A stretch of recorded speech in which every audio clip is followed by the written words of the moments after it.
Bismillahirrahmanirrahim. Assalamualaikum warahmatullahi wabarakatuh. Alhamdulillahirabbil alamin wa bihi nasta'in ala umuri dunya waddin wa ala alihi wa ashabihi ajmain. Rabbi shrah li sadri wa yassir li amri wahlul 'uqdatam min lisani yafqahu qawli, amma ba'd. Alhamdulillah, anak-anakku yang dicintai Allah Subhanahu wa taala. Kita sekarang sudah berada di hari ke-18 bulan Ramadan. Tak terasa Ramadan sudah hampir menuju kepada 10 hari terakhir. Insya Allah 10 hari terakhir nanti kita bisa memaknai dan maksimalkan kualitas ibadah saum kita. Dan kita bisa berburu Lailatul Qadar di hari tersebut. Amin ya rabbal alamin.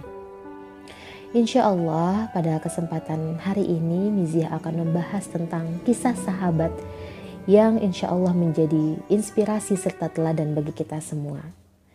Pada masa Nabi Muhammad SAW, tepatnya di masa jahiliyah, yang penduduknya menyembah berhala, meminum khamar, serta banyak melakukan dosa dan kemaksiatan, hiduplah seorang pemuda yang tampan, kaya raya, berpenampilan menarik, serta memiliki banyak kenikmatan dunia. Beliau adalah Mus'ab bin Umair radhiyallahu anhu. Mus'ab bin Umair lahir sekitar 14 tahun setelah kelahiran baginda Rasulullah sallallahu alaihi wasallam. Di dalam kitab Usudul Ghobah yang membahas tentang kisah-kisah para sahabat, diceritakan bahwa keluarga Mus'ab bin Umair berasal dari keluarga terpandang dan kaya raya. Sehingga tidak heran jika Mus'ab diberikan segala kemewahan dan fasilitas yang sangat memadai. Bayangkan saja, pakaiannya adalah pakaian terbaik. Sendalnya adalah sendal Al-Hadrami dan aroma parfumnya pun meninggalkan jejak di jalan yang ia lewati. Bahkan Rasulullah SAW bersabda, "Ma ra'aitu rajulan ahsana lammatan min Mus'ab bin Umair." Tidak pernah aku lihat pemuda di kota Mekah ini yang lebih rapih rambutnya, paling bagus pakaiannya, dan paling banyak diberi kenikmatan selain Mus'ab bin Umair. Seiring dengan merebaknya dakwah Rasulullah SAW dari mulut ke mulut, membuat hati Mus'ab bin Umair tergerak untuk menemui Rasulullah SAW. Dan tanpa disangka, cahaya iman telah masuk ke dalam hatinya, membuat Mus'ab bin Umair pun menyatakan keimanannya kepada Rasulullah SAW. Mus'ab bin Umair beribadah secara sembunyi-sembunyi sebagaimana sahabat-sahabat yang lain. Sehingga pada suatu hari terlihatlah Mus'ab sedang beribadah oleh salah seorang kaum kafir dan memberitahukan kepada ibunya. Apa yang terjadi? Sang ibu begitu kecewa dan marah besar kepada Mus'ab bin Umair. Sehingga akhirnya Mus'ab pun ditangkap. Bahkan Mus'ab mendapatkan siksaan yang sangat berat dari keluarganya. Inilah awal dari kesulitan hidup Mus'ab dimulai. Kehidupannya berubah 180 derajat. Tak ada lagi fasilitas eksklusif kepada Mus'ab. Pakaiannya hanyalah berupa kain burdah yang banyak dengan tambalan. Dan tak ada lagi aroma parfum yang wangi seperti dahulu. Ia rela korbankan harta dan jiwanya di jalan Allah Subhanahu wa taala karena kecintaannya kepada Rasulullah sallallahu alaihi wasallam. Hari demi hari kesulitan dan siksaan terhadap Mus'ab kian bertambah. Namun hal ini tak membuat Mus'ab patah semangat dalam mencari ilmu agama kepada Rasulullah SAW, sehingga Mus'ab dikenal sebagai salah satu pemuda yang paling dalam agamanya. Sehingga Mus'ab pun diutus oleh Rasulullah untuk berdakwah di Madinah. Di Madinah hampir setengah penduduk memeluk agama Islam, termasuk tokoh-tokoh utama yang ada di sana. Mus'ab dikenal dengan kecerdasannya, kepandaiannya dalam bertutur kata dan kuat dalam berargumen.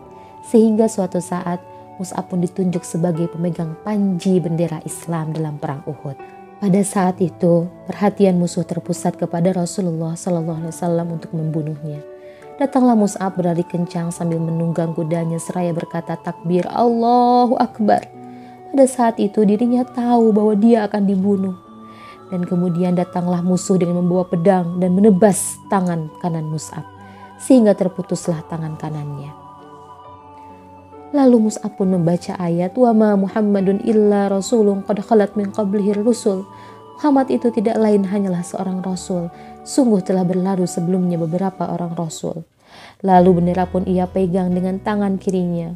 Dan musuh yang sama pun kembali menebas tangan kirinya hingga terputuslah tangan kiri Mus'ab.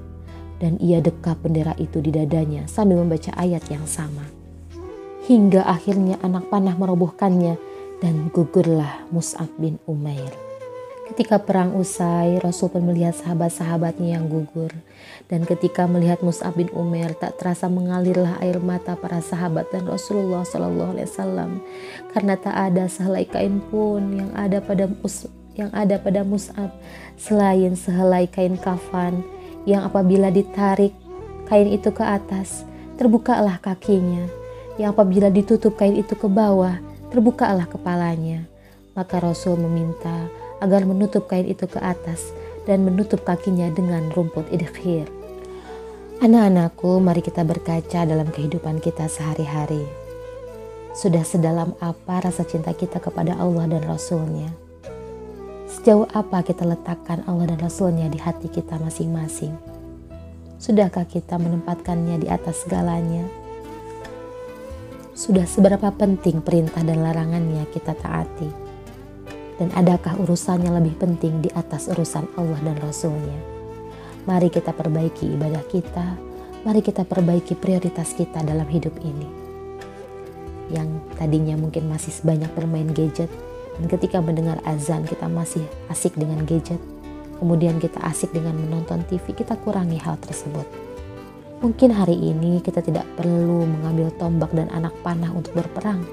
Kita hanya perlu melawan rasa malas. Dan kita taati perintah Allah dan Rasul-Nya. Insya Allah. Subhanakallahumma bihamdik. Asyhadu an la ilaha illa anta. Astaghfiruka wa atubu ilaik. Wassalamualaikum warahmatullahi wabarakatuh.